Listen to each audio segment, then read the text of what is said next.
Hello students, मैं आपको आज 12th क्लास के प्रोज के पहले chapter a girl with A basket को पढ़ाने जा रहा हूँ। विलियम सी डगलस ने लिखा था, जो सुप्रीम कोर्ट अमेरिका के जज भी थे। उस समय हमारे प्रधानमंत्री पंडित जवाहरलाल नेहरू थे और उन्होंने अपने विजिट के बाद भारत के बारे में बहुत सी चीज़ें तत्कालीन प्रधानमंत्री से शेयर भी की थी। देखिए chapter. I had left new Delhi for the Himalaya. I had left, मैं छोड़ चुका था, न्यू दिल्ली, नई दिल्ली को, फॉर द हिमालय, हिमालय के लिए, यानी मैं हिमालय के लिए दिल्ली से चल चुका था। I was going as far as Bareilly by train. I was going, मैं जा रहा था, एज फार एज मीन्स तक के लिए, बरेली, मैं बरेली तक जा रहा था, बाई ट्रेन, ट्रेन से, एंड देन, और तब, बाई कार, और तब कार से, टू रानीखेत, रानीखेत के लिए। अब देखिए रानीखेत के बारे में क्या बताएगा। An old British army hill station, एक पुराना ब्रिटिश सेना का हिल स्टेशन, लोकेटेड, जो स्थित था, ऑन ए 6000 फुट, 6000 फुट, रीज, पर्वत श्रेणी, अपोजिट, सामने, ए 120 mile stretch of snow capped Himalayas. Snow capped का मतलब बर्फ से ढकी हुई, स्ट्रेच का मतलब फैली हुई। देखिए शुरू से, एक पुराना ब्रिटिश आर्मी हिल स्टेशन, यानी एक पुराना ब्रिटिश सेना का पर्वतीय स्टेशन था, जो कि बर्फ से ढके हुए हिमालय के 120 मील फैलाव के ठीक सामने 6000 फुट की ऊंचाई पर स्थित था। दी ट्रेन वाज स्लो, ट्रेन धीमी गति की थी, या कह लीजिए कि जो पैसेंजर ट्रेनें होती हैं जो हर स्टेशन पर रुकती हैं वैसी थी। And it stopped at all the way stations, और यह सभी रास्ते के स्टेशनों पर रुकती थी। एट एवरी स्टॉप, प्रत्येक स्टेशन पर, स्टॉप पर। I swung open the door of my compartment, मैं, स्वंग ओपन का मतलब होता है जोर से खोलना या धक्का मार करके खोलना। मैं जोर से खोलता था, the door of my compartment, अपने डिब्बे के दरवाजे को, एंड वॉकड द प्लेटफार्म, और प्लेटफार्म पर टहलता था। The platforms were packed with people, platform लोगों से खचाखच भरे हुए थे। सिख, मुस्लिम, अब देखिए स्टेशनों पे कौन कौन से लोग थे, Sikh, Muslims, Hindus, soldiers, merchants, priests, porters, beggars, hawkers. वहाँ कौन कौन थे, सिख समुदाय के लोग थे, मुस्लिम समुदाय के लोग थे, हिंदू समुदाय के लोग थे, सिपाही थे, मर्चेंट व्यापारी थे, प्राइस्ट पुजारी थे, पोर्टर्स कूली थे, बेगर्स भिखारी थे, हॉकर्स फेरी वाले थे। ऑलमोस्ट एवरीवन, प्रायः हर व्यक्ति, वाज बेयरफुट, प्रायः हर व्यक्ति नंगे पैर था, एंड, और, ड्रेस्ड, और पहने हुए था या पहनावे में था, in loose white garment, loose ढीले ढाले, वाइट सफ़ेद, गारमेंट का मतलब कपड़े, यानी हर व्यक्ति लगभग नंगे पैर था और सफ़ेद ढीले कपड़े धारण किए हुए था, पहने हुए था। I would ask at least 3 people, at least का मतलब कम से कम, 3 पीपल का मतलब 3 लोग, आस्क का मतलब पूछना।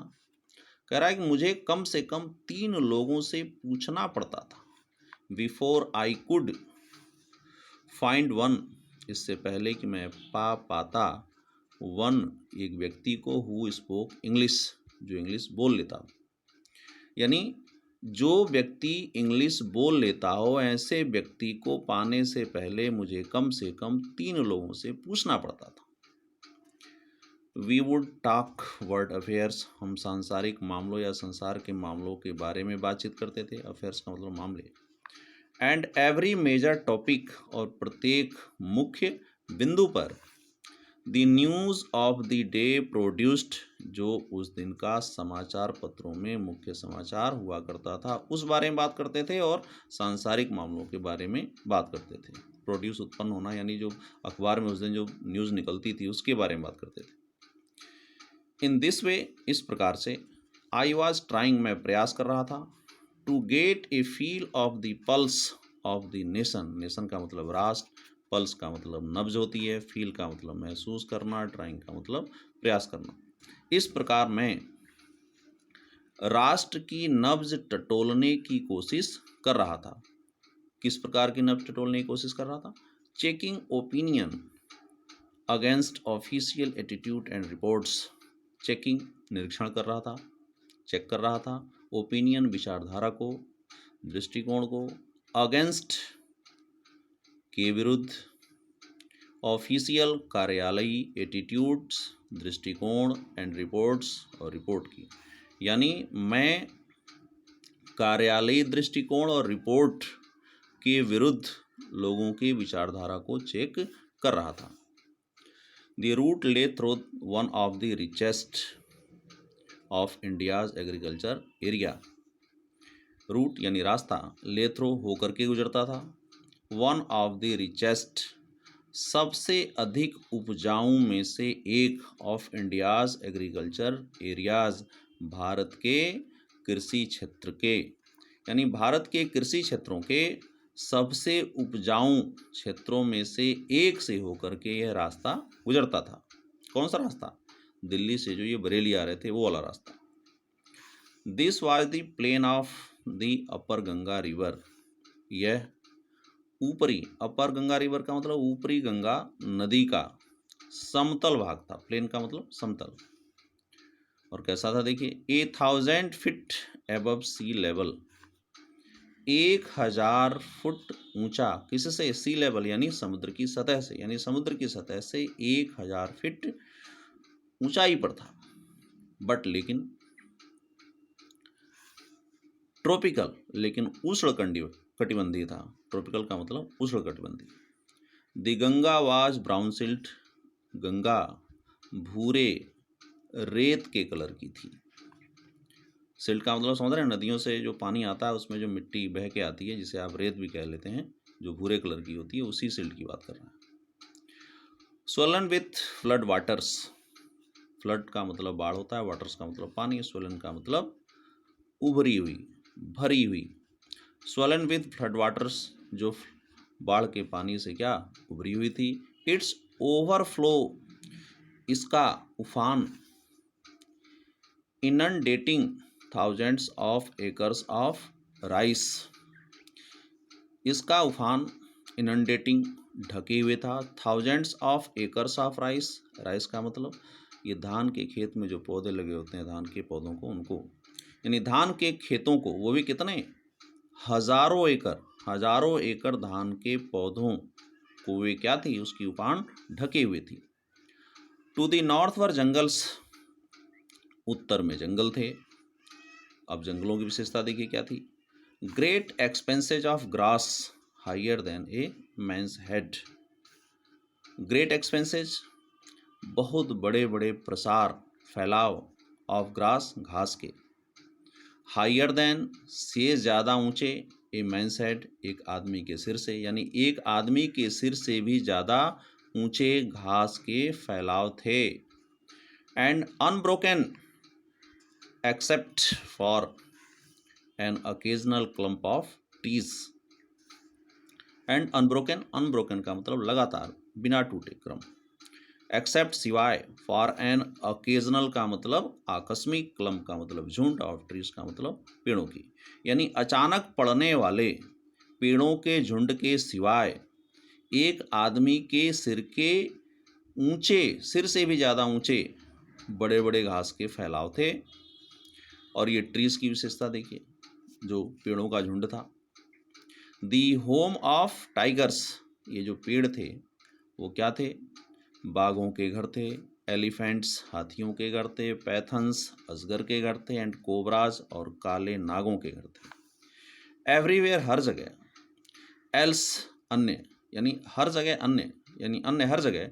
There was flat land running, there was flat land, समान भूमि, running to the horizon, horizon किसको कहते हैं? ऐसी जगह जहाँ ऐसा प्रतीत होता हो कि आसमान और पृथ्वी एक जगह जाकर के किसी बिंदु पे मिलते हैं, उसको होरिजन बोलते हैं, जिसे हिंदी में क्षितिज भी कहते हैं। अन्य हर जगह सपाट भूमि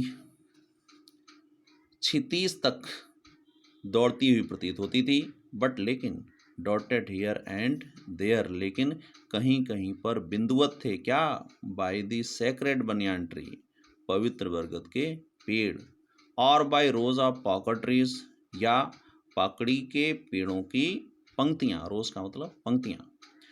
कह रहा है लेकिन यहाँ वहाँ या कहीं कहीं पर पवित्र बरगद का पेड़ या पाकड़ के पेड़ों की पंक्तियां कहीं कहीं पर बिंदुवत थीं, शेप्ड आकार लिए हुए थीं, लाइक एल्म्स, शाहबलूत के पेड़ कहते हैं इसको, एल्म्स को, या एल्म भी कह लेते हैं।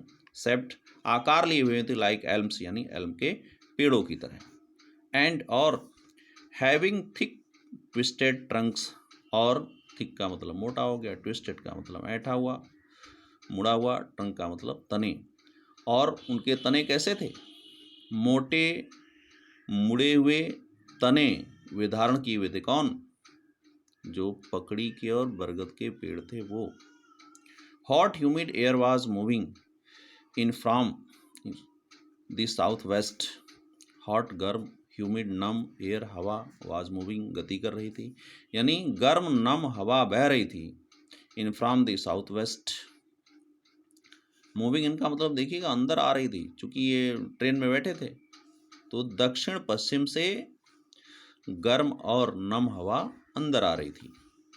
मंकीज बंदर, सम ऑफ देम मदर्स, जिनमें कुछ माताएं थीं, माताएं का मतलब यानी बंदरिया, कुछ बंदरिया, विथ बेबीज, बच्चों के साथ, क्लिंगिंग टू देम, जो उनसे चिपटे हुए थे या चिपके हुए थे, एंड राइडिंग अंडरनीथ, अंडरनीथ का मतलब नीचे, राइड का मतलब सवारी करना, और जो नीचे सवारी कर रहे थे, स्वंग ऑफ ट्रीज, पेड़ों से कूद गए, एट दी स्टेशंस, स्टेशनों पर, स्वंग ऑफ का मतलब कूद जाना, लुकिंग फॉर फूड, और भोजन की तलाश कर रहे थे, लुक का मतलब लुक फॉर का मतलब तलाश करना। दी विलेजेस वी पास्ट, जिन गांवों से होकर के हम गुजरे, हैड वॉल्स, उनकी दीवारें थीं, मेड ऑफ, बनी हुई, मड, कीचड़ की, मिक्स्ड विथ वाटर, जो पानी से मिश्रित था, यानी पानी में मिला हुआ कीचड़ से, एंड काउडंग, और गाय के गोबर से, यानी गाय के गोबर से और कीचड़ से पानी में मिश्रित करके बनी हुई उनकी दीवारें थीं। दियर पिक्ड रूप्स, उनकी चोटीदार, ये देखिएगा पीक दिया है, नुकीली, चोटीदार, रूप्स छतें, वर्थेस्ट, छप्पर से ढकी हुई थी।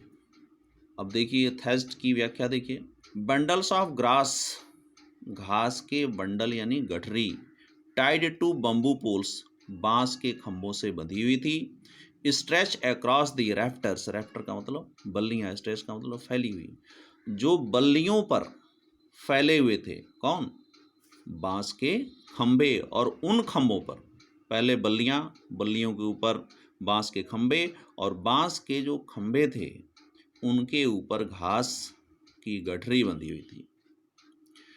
दैट डे, उस दिन, the pumpkin vines, pumpkin vines का मतलब समझ रहे हैं, पंपकिन का मतलब अपने यहाँ कोहड़ा कहा जाता है, काशी फल भी कहते हैं, कद्दू भी कहते हैं। उस दिन, वाइन्स का मतलब बेल है, उस दिन कोहड़ा की बेलें या काशी फल की बेलें, दैट ग्रू ओवर देम, जो उनके ऊपर उग आई थी, किनके ऊपर, दीवालों के ऊपर, वर इन ब्लूम, उनके फूल खूब खिले हुए थे, ट्रेलिंग स्ट्रैक्स, धारियां लटक रही थी, स्ट्रैक्स का मतलब धारियां, ऑफ येलो, पीले कलर की, यानी पीले कलर की धारियां, ट्रेलिंग का मतलब लटक रही थी, ओवर ड्रैब वाल्स, ड्रैब का मतलब भूरी भद्दी, वाल्स का मतलब दीवारें, यानी भूरी भद्दी दीवारों पर पीले कलर की धारियां लटकी हुई थी।